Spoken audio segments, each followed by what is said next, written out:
नमस्कार, स्वागत है आपका। मैं हूं आपके साथ हिमांशु दीक्षित।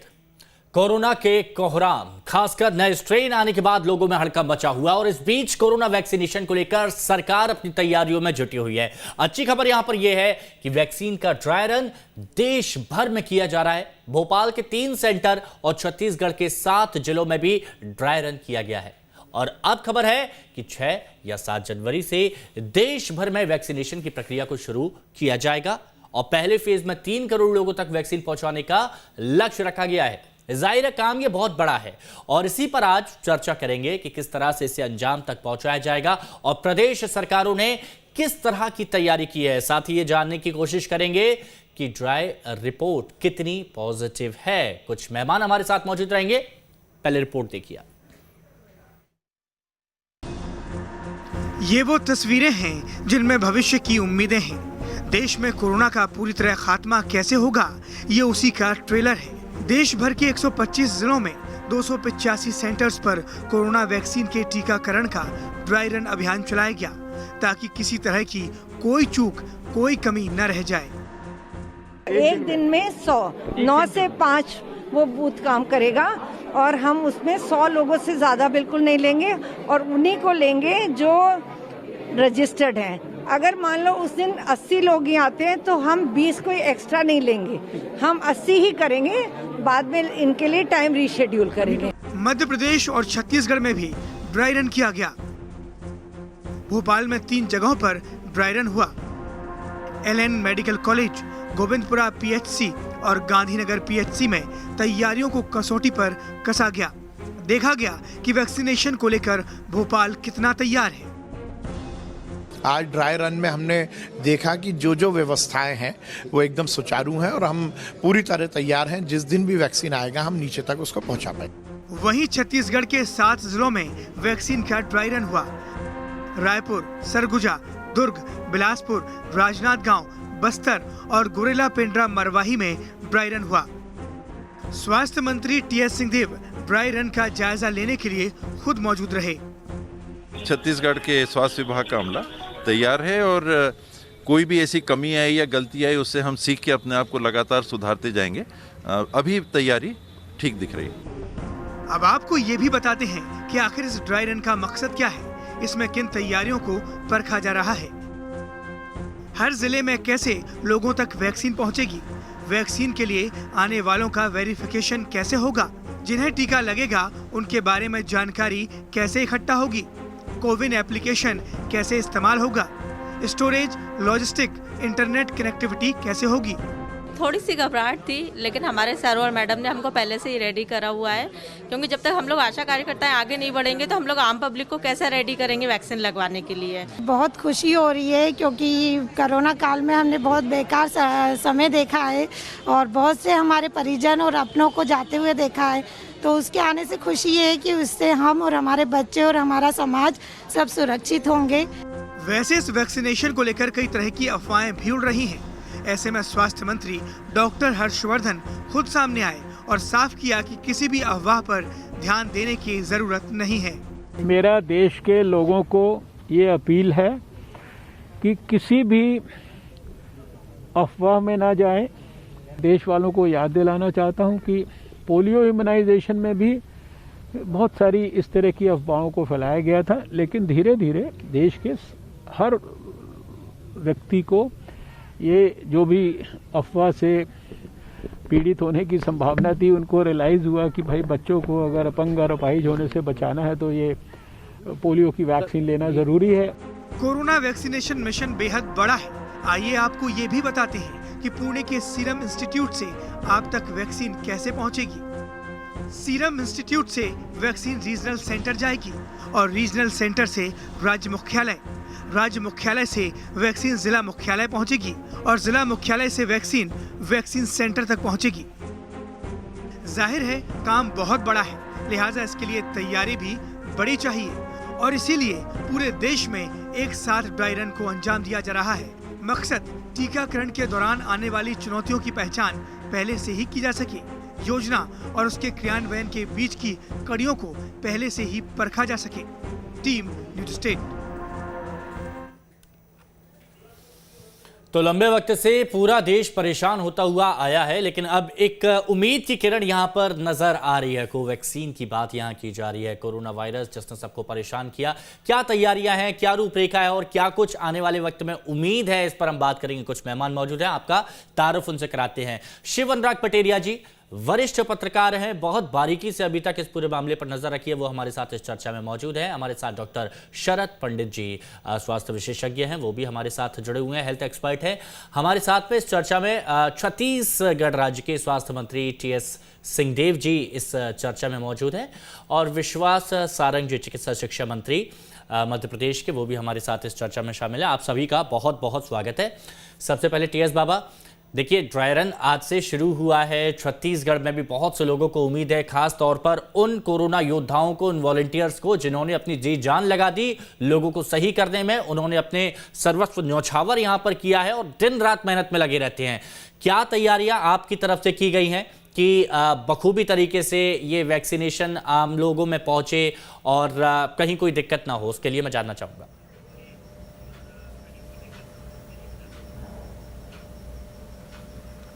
इसमें जैसा आज हम लोगों ने देखा, केंद्र सरकार की ओर से रायपुर शहर के लिए संदेश आया था कि यहाँ पर आप ट्रायल रन कर लीजिए, ड्राई रन कर लीजिए। तो उसके साथ हम लोगों ने अन्य 5 संभाग मुख्यालयों में और उनके अतिरिक्त जिला राजनांदगांव और गौरेला, पेंड्रा, मरवाही, इन जगहों पे हम लोगों ने ट्रायल साथ में किया। 21 जगहों पे ये ड्राई रन हुआ है और इससे क्या तैयारियां हैं, कैसी कमी आ सकती है, इसका भी हमको अंदाजा लगा। खास करके उदाहरण के लिए मैं बताऊं कि जैसे गौरेला, पेंड्रा, मरवाही अभी हाल में नया जिला बना है, इसको पिन कोड नहीं मिला है, पोस्टल का पिन कोड नहीं मिला है, तो वो जो कोविन ऐप है उसके साथ वो जुड़ नहीं पा रहा था। तो ये हमको मौका मिल गया मॉक ट्रायल रन के, केवल रायपुर करते तो वो फिर बाद में पता चलता। अभी ही हमने फिर केंद्र सरकार से संपर्क किया है कि ये पुराने जिले बिलासपुर के पिन कोड से आप चलाएंगे या कैसे चलाएंगे, तो उसका रास्ता मिल जाएगा, तो नया पिन कोड मिल जाएगा या उसकी व्यवस्था दुरुस्त कर ली जाएगी। साथ में जो हमने 21 जगह आज देखा, ऐसे ही 1100 केंद्र बनने हैं। हर केंद्र में आज तो 25 लोगों को बुलाया गया था। अनुमान ये लगाया जा रहा है कि करीब 100 लोगों को टीका लगेगा। 8 घंटे के समय काल में, एक दिन में 8 घंटे में अगर लोगों को बुला के टीका लगाने की प्रक्रिया होगी और आधे घंटे तक वेटिंग पीरियड है, तो 16 खंड हो गए। करीब 8 घंटे के आधे घंटे को भाग दीजिएगा तो एक 16 खंडों में जो 30 मिनट का रहेगा, उसमें आसानी से उतने लोगों को टीका लग सकता है, जो कि दिन भर में 100 हो जाएगा। और 1100 केंद्र में अगर 100 लोगों को लगाते हैं तो 1,10,000 लोगों को एक दिन में लगाने की संभावना है। 20 दिन अगर महीने में आप ये काम करते हैं तो 22 लाख लोगों को छत्तीसगढ़ के ये टीका लग सकता है। और 6 महीने में आप अगर करते हैं तो 1,32,00,000 लोगों को टीकाकरण, अगर डबल होगा, डबल वैक्सीन, तो 66 लाख। तो 6 महीने में 66 लाख लोगों को छत्तीसगढ़ में कम से कम 66-70 लाख लोगों को टीका लगाने का प्रबंधन छत्तीसगढ़ शासन ने, स्वास्थ्य विभाग ने कर रखा है। TS बाबा, यही बात अच्छी लगती है, बहुत गहराई में जाके आपने ये सारी चीज़ें समझाई हैं और आगे की पूरी तैयारी, रूपरेखा और कितना वक्त लग सकता है ये आपने बताया। लेकिन एक छोटी सी चीज़ और, क्या किसी तरह के कॉम्प्लिकेशंस की बात यहाँ पर सामने आई है अभी तक?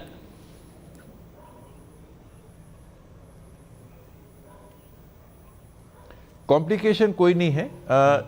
तैयारी उसके है कि अगर टीकाकरण के बाद रिएक्शन होता है, आप सामान्य दवाई लेते हैं तो उसमें भी 10 लाख में एकाध कोई किसी को रिएक्शन होता है, उस परिस्थिति के लिए भी तैयारी है, इसीलिए आधा घंटा बैठाने का है और एंटीडोट उसके लिए चिन्हांकित करके उसकी भी तैयारी रखी गई है। बाकी कोई जो व्यवहारिक दिक्कतें आ सकती हैं कि जिनका नाम आया वो उस दिन आए कि नहीं, अगर वो नहीं आएंगे तो वो छूट जाएंगे, तो अगले दिन का बैकलॉग मत बढ़ जाए, ये सारी बातें केवल तैयारी में आने की संभावना है। वरना कोल्ड स्टोरेज चेन, बाकी व्यवस्थाएं ये दुरुस्त हैं और अपने जगह में हैं। और व्यवहार में किसी भी काम को करते हैं तो ऐसा हो ही नहीं सकता कि कोई आकस्मिक कोई दिक्कत ना आ जाए। उसके लिए भी हम लोग तैयार हैं। और वोटिंग एक दिन में होके खत्म हो जाती है, तो कोई भी ऐसी कमी भी आती है तो ये एक दिन में खत्म होने वाला क्रम नहीं है। ये तो 6 महीने तक हम मान रहे हैं 30 करोड़ वैक्सीन लगने का, और 1.5 से 2 साल लगेंगे बड़ी आबादी को वैक्सीनेट करने का। तो ये लंबे समय पे चलने वाला है वैक्सीनेशन का क्रम। बिल्कुल तो उस स्पष्ट। और लंबे ये समय के लिए छत्तीसगढ़ काम की करने जनता की को हम ये लोग की समझना तैयारी होगा कि ये कुछ जादू का खेल नहीं है कि चुटकी बजाई या फिर झड़ी घुमा दी और ये सारी चीज हो गई। इसके लिए बाकायदा थोड़ा सा इंतजार करना होगा, संयम यहाँ पर बरतना होगा। विश्वास सारंग जी भी हमारे साथ में है। विश्वास सारंग जी, बहुत लंबे इंतजार के बाद आखिरकार इतना लंबा हम लोगों ने इंतजार किया, अब वैक्सीन का ड्राई रंग देखने को मिला है। चिकित्सा शिक्षा मंत्री हैं आप, तो आप इसे किस तरह से देखते हैं मध्य प्रदेश में?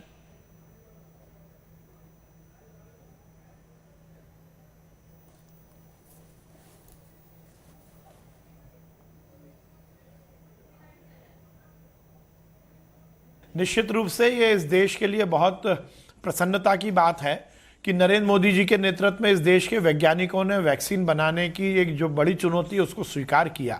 और मुझे इस बात की बहुत प्रसन्नता है कि जब से नरेंद्र मोदी जी इस देश के प्रधानमंत्री बने हैं, उन्होंने इस देश को अलग अलग स्तर पर विश्व के नेतृत्व के लिए खड़ा किया।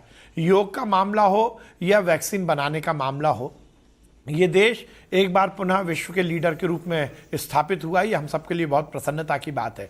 और मैं एक बात और जोड़ना चाहता हूं कि इस मध्य प्रदेश के मुख्यमंत्री शिवराज सिंह चौहान जी की तत्परता और उनकी सरकार चलाने की जो तरीका है, उसी का परिणाम है कि आज हम पूरी तरह तैयार हैं कोरोना की हर चुनौती को स्वीकार करने के लिए और वैक्सीन लगाने के लिए। अच्छा, आपने ये वाली बात बोली कि ठीक है, नरेंद्र मोदी जी के नेतृत्व में ये सारी चीजें हो रही हैं, ठीक है, लेकिन हर एक देशवासी का उतना ही हक है इस कोरोना वैक्सीन पर। सभी लोगों ने बहुत यहाँ पर मेहनत की है, बहुत लोगों ने यहाँ पर सहा है। देश भर में वैक्सीन का इंतजार किया जा रहा है। आपके लिए, सरकार के लिए कितनी बड़ी चुनौती है हर एक शख्स तक इस वैक्सीन को पहुंचाना?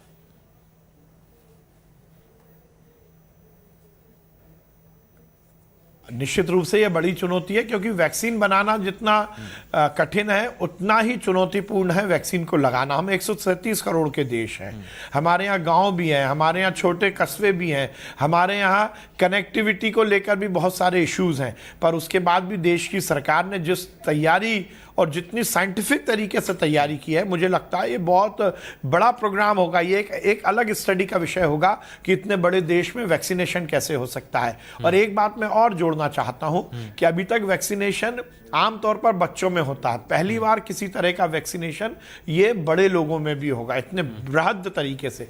तो ये एक बहुत बड़ी चुनौती है जिसको निश्चित रूप से केंद्र की सरकार ने बहुत साइंटिफिकली तरीके से डिजाइन किया है। आईटी सॉल्यूशंस का जिस प्रकार से इसमें सम्मिश्रण किया गया है वो अद्भुत है।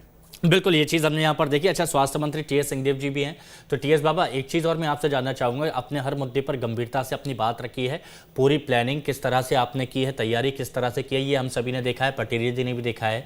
मैं आपसे ये बात जानना चाह रहा था कि बहुत से लोग ऐसे हैं जो इस वैक्सीन को लेकर उनके मन में शंका भी होगी, और कुछ लोग एक जो कतार, जो एक फॉर्म होता है वैक्सीन का कि हाँ पहले इनको लगाई जाएगी, फिर इनको लगाई जाएगी, फिर उन तक वैक्सीन पहुंचेगी, तो ये सारी चीज़ें कैसे मैनेज की जाएंगी आप लोगों की तरफ से? कैसे प्रॉपर मॉनिटरिंग की जाएगी कि कहीं कोई भेदभाव ना हो, कहीं दिक्कत ना हो आम लोगों को?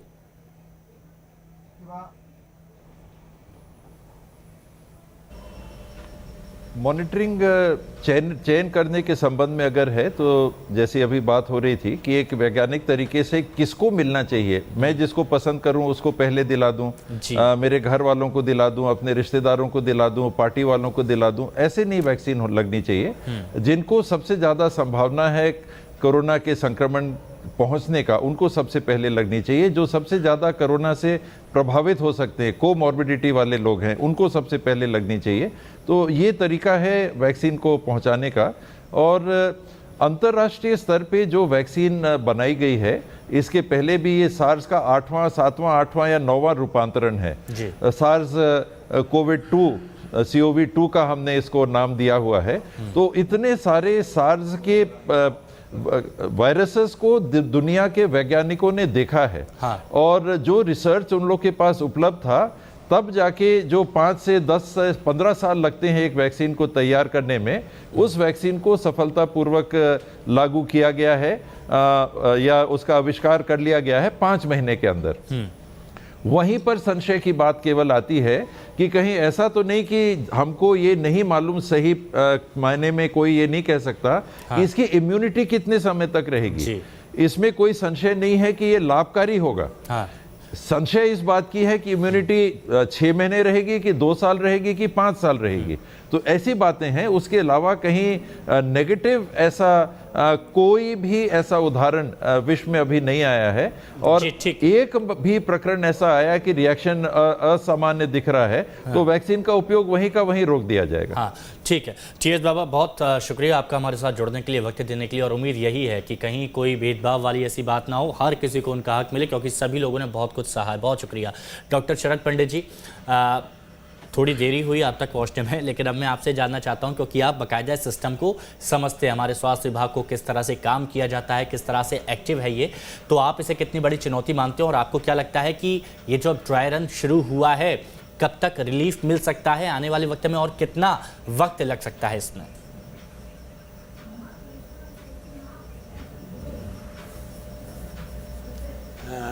सर्वप्रथम तो मैं आपके चैनल के माध्यम से हिमांशु जी, आपको और सारे साथियों को और इसको देखने वाले सारे लोगों को नववर्ष की शुभकामनाएं देता हूं, और बधाई देता हूं कि वैक्सीन के अब हम काफ़ी करीब पहुंच गए जी।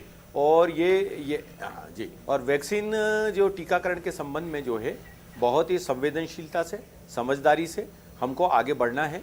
इसमें कोई शक नहीं कि स्टेट लेवल से जो है वो शासन, प्रशासनिक स्तर पर सब जो है उस पर मॉनिटरिंग कर रहे हैं, क्योंकि ये एक संवेदनशील मसला है। अब रहा सवाल हमारे जो हेल्थ वर्कर्स या वैक्सीनेटर्स हैं, जिनके हाथों में ये वैक्सीन सौंपा जाएगा, और उनको जो है हमारे हितग्राही को यानी जनता तक पहुंचाना है। इसके बीच में कुछ बहुत ही महत्वपूर्ण चीजें हैं। सबसे पहला मुद्दा है ट्रेनिंग। ये जो ड्राई रन हो रहा है और इसके साथ साथ जो ट्रेनिंग दी जा रही है, निश्चित रूप से ये है कि उपयोगी साबित होगी, और इस ट्रेनिंग से जो है वो जो है और मजबूती से काम कर सकेंगे। दूसरी जो चीज है, इसकी गुणवत्ता को बनाए रखना। वैक्सीन फील्ड तक पहुंचे उस समय तक इसको जो निश्चित तापक्रम है कि सामान्य रूप से 2 से 8 डिग्री जो कहा जाता है, उस पर रखने की, इसको सहेजने की एक बहुत बड़ी जिम्मेदारी जो है स्वास्थ्य विभाग के और अन्य साथियों के कंधों पर रहेगी। इसके लिए जो है हमने देखा कि जो हमारा जो है स्टेट लेवल से रीजनल सेंटर, रीजनल से जो है नीचे जिला, और जिले से लेके फोकल पॉइंट जो ग्रामीण क्षेत्रों में भी बनाए गए, वहां तक इसको पहुंचाना रहेगा, और उसी निश्चित तापक्रम पे, ताकि उसकी गुणवत्ता खराब ना हो। तो उसको एक बहुत बड़ी चुनौती के रूप में स्वास्थ्य विभाग को जो है लेना होगा। हालांकि स्वास्थ्य विभाग को टीकाकरण का अनुभव वर्षों से है, हम कई तरह के टीकाकरण करते आए हैं। आदरणीय मंत्री जी ने अभी यहाँ अपनी भावना व्यक्त की कि पूर्व में हम लोग जो टीकाकरण चलाते थे वो बच्चों के लिए रहता था, परंतु ये मान के चलिए कि इसका जो एक बैकग्राउंड तैयार है, हमारे हेल्थ वर्कर्स जो है अनुभवी हैं। हम लोगों ने जो है वो करोड़ों लोगों को वैक्सीन लगाए एक दिन में जब हम 1 लाख से 1.25 जो है करोड़ तक जो है वो लोगों को वैक्सीनेशन पूरे प्रदेश में कर देते हैं। तो इसलिए जो है ये जो वैक्सीनेशन है फेज मैनर में हो रहा है। हम चिन्हित कर रहे हैं 100 लोगों को एक दिन में लेने की जो व्यवस्था की गई है, मैं समझता हूं अनुभव के आधार पर। और ये चलिए ठीक है, ये सारी चीज तो ठीक है, लेकिन पटेरिया जी, अब आपने बखूबी इन सारी चीजों को देखा है, शुरुआत से लेकर अभी तक हमने इतने सारे हेल्थ प्रोग्राम्स चलाए हैं। सबसे पहले तो आपके पास इतनी देरी से आया उसके लिए माफ़ी। तो पटेरिया जी, मेरे को ये बताइए कि क्या आपको लगता है पूरी तरीके से, अच्छे तरीके से हम इसको इम्प्लीमेंट कर पाएंगे? क्योंकि हमने अभी से देखा है कि कितने सारे ठग एक्टिव हो गए हैं जो कहते हैं कि हम आपको सबसे पहले ये कोवैक्सीन लगवाएंगे, हम आपको पहले ये टीका लगवाएंगे, आपको यहाँ पर पे करना होगा। तो बहुत बड़ी चुनौती है सरकार के सामने, इतना आसान नज़र नहीं आ रहा है। आपका एक्सपीरियंस? हिमांशु जी, कहने में दुनिया में बहुत चीज़ें बहुत आसान लगती हैं, लेकिन जब ग्राउंड रियलिटीज पे आते हैं तो उनकी कठिनाइयाँ, दुश्वारियाँ आपको मालूम पड़ती हैं। जैसे छत्तीसगढ़ के स्वास्थ्य मंत्री जी ने कहा कि जब वो पेंड्रा, गौरेला, बरवाही एक ही जिला है 3 को मिला के, और उसका पिन कोड तलाशा गया तो पिन कोड नहीं मिला। सबसे बड़ी बात है कि इसमें भी बाईपास सिस्टम को बाईपास करने की कोशिश होगी। सर, सबसे बड़ी बात है उस सिस्टम को बाईपास कोई ना कर पाए, क्योंकि भारतीय तंत्र में बहुत आसान होता है। देखिए, कई कैटेगरी हैं। एक कैटेगरी है कि जिनको डायबिटीज है या हाइपरटेंशन है। कहीं ऐसा ना हो कि कुछ फर्जी लोग उसमें घुस जाए, सर्टिफिकेट बनवाना लाना। अब क्योंकि अभी तो मध्य प्रदेश विधानसभा के लिए लेके एक आरोप लगा है, और जेबी यानी जयवर्धन सिंह ने कहा, दिग्विजय सिंह के बेटे ने, कि विधानसभा में जितने लोग कोरोना पीड़ित नहीं थे उससे ज्यादा की रिपोर्ट आ गई। तो सही क्या है गलत क्या है मैं नहीं कहता हूं, लेकिन आशंकाएं हैं और उसका क्रॉस वेरिफिकेशन होना चाहिए। वास्तव में जो इंटाइटल्ड हैं उनको सबसे पहले मिलना चाहिए। ऐसा ना हो कि चोर दरवाजे तलाश दिए जाएं। जिस तरह से ठग, साइबर ठग सक्रिय हो गए हैं, उस तरह से राजनीतिक और प्रशासनिक ठग भी सक्रिय होंगे, मैं पूरे दावे के साथ कहता हूं, और इस सिस्टम को बाईपास करने की कोशिश भी होगी। यह कोशिश सफल ना हो, ये सबसे पहले अफसरों को देखना पड़ेगा। अगर ऐसा नहीं हो पाता, इसके लिए कोई ना कोई फूल प्रूफ एक सिस्टम बनाना पड़ेगा कि आपका डायबिटीज का जो ट्रैक रिकॉर्ड है, HB1C कितना पुराना है, सबसे कहीं ना कहीं आपको एक चीज़ों को, तंत्र को विकसित करना पड़ेगा, अन्यथा चीज़ें गड़बड़ हो जाएंगी। दूसरा सबसे बड़ी बात है, ऐसे लोगों से बहुत सचेत रहना पड़ेगा। जैसे उत्तर प्रदेश के मुख्यमंत्री ने कहा कि हम बीजेपी की वैक्सीन नहीं लगवाएंगे। हुजूर, ऐसा कहे कि क्यों लोगों को आप मौत के मुंह में डाल रहे हैं?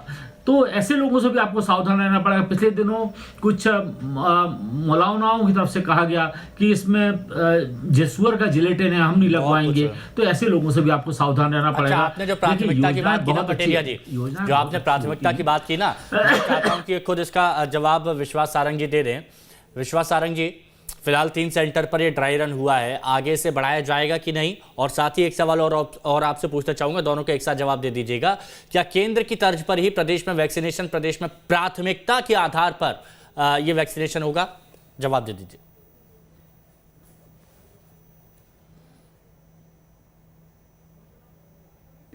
देखिए, जो भी सरकार की गाइडलाइन होगी उसका पूरा पालन किया जाएगा। आज ड्राई रन केवल इसीलिए था कि ये पूरी प्रक्रिया ठीक ढंग से डिज़ाइन हो पाई है या नहीं, और जो हमारे वैक्सीनेटर्स हैं उनकी ट्रेनिंग की भी आज समीक्षा हुई। तो मुझे लगता है कि जब भी जो भी निर्देश होंगे उसका हम पालन करेंगे। निश्चित रूप से नरेंद्र मोदी जी की प्राथमिकता है, केंद्र की सरकार की प्राथमिकता है, हमारी प्रदेश की सरकार की और शिवराज सिंह चौहान जी की प्राथमिकता है कि इस महामारी से यदि बचना है तो हमें तो वैक्सीन को नीचे तक ले जाना है। वैक्सीनेशन के लिए हमें पूरी तरह से सरकार के हर अमले को लगाना है।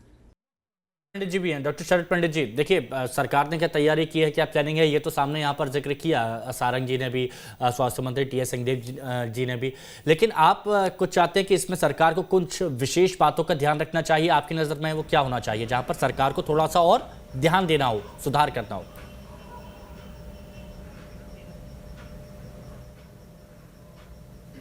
देखिए, इस पे जो स्टेट लेवल पे मॉनिटरिंग सेल है, इसके अलावा डिस्ट्रिक्ट टास्क फोर्स जो है वो बनाई जाए, और डिस्ट्रिक्ट टास्क फोर्स बराबर इस टीकाकरण के कार्यक्रम की निगरानी रखे। कुछ महत्वपूर्ण मोबाइल नंबर भी दिए जाए, कंट्रोल रूम के नंबर दिए जाए, ताकि कोई दिक्कत आने पर, कोई समस्या आने पर उनसे संपर्क किया जा सके। दूसरा, हमारे पास जो है वो एडवर्स ड्रग रिएक्शन, यानी एडवर्स कोई रिएक्शन होती है इसकी, तो उसको जो है कोप अप करने के लिए, उसको संभालने के लिए भी हमारे पास टीकाकरण केंद्रों पर व्यवस्था जो है वो सुदृढ़ की जाए। वो केवल कागजी नहीं हो और केवल ये नहीं हो कि मतलब जो है वो व्यवस्था कर दी। इसके अलावा वहाँ एम्बुलेंसेस और गाड़ियां भी रखी जाए, ताकि यदि किसी को टीकाकरण के पश्चात कोई रिएक्शन होता है, हालांकि ये सब ध्यान सरकार रखेगी और रख भी रही होगी, परंतु जो है उसको जो है किसी उच्च केंद्र पर पहुंचाया जाए, जाना पड़े तो उसी पटेरिया जी, एम्बुलेंस वहां। एक फाइनल कमेंट, क्या ये माने नया साल उम्मीद की नई किरण लेकर आएगा और सब अच्छा होगा, अंधेरा हटेगा और सूरज उगेगा? हिमांशु जी, उम्मीद से आसमान टका हुआ है। मानवता भी उम्मीद के सहारे चलती है और नाउम्मीद होने का कोई कारण मौजूद नहीं है। देश के वैज्ञानिकों ने चमत्कार किया है। हिंदुस्तान वैक्सीन का हब है। पूरी दुनिया की 50% से ज्यादा वैक्सीन हिंदुस्तान में बनती है और ऑलमोस्ट 2 वैक्सीन को पर अनुमति इमरजेंसी के लिए मिलने वाली है। आजकल मिल जाएगी, एक्सपर्ट पैनल ने इसको रिकमेंड कर दिया है। मुझे लगता है कि हमें भरोसा रखना चाहिए अपने वैज्ञानिकों पर, हमें भरोसा रखना चाहिए अपने डॉक्टर्स पर, अपने हेल्थ एक्सपर्ट पर और अपने सिस्टम पर। सबसे पहले भरोसा होगा तो आप कामयाब होंगे, और अगर अपने लोगों पे आपके सवाल होंगे तो मुझे लगता है दिक्कतें बहुत होंगी। और भरोसा तब होगा जब पूरी तरह से ईमानदारी बरती जाएगी इस पूरी कार्य प्रणाली में। तो सरकार को भी इस बारे में ध्यान रखना होगा, भाई भतीजावाद अपना अपना यहाँ पर नहीं, मॉनिटरिंग प्रॉपर तरीके से हो, हर इंसान को उसका हक मिले। बहुत शुक्रिया पटेरिया जी आपका, डॉक्टर शरद पंडित जी और विश्वास सारंग जी आपका हमारे साथ जुड़ने के लिए। यहाँ वक्त चला एक छोटे से ब्रेक का, जल्द लौटेंगे।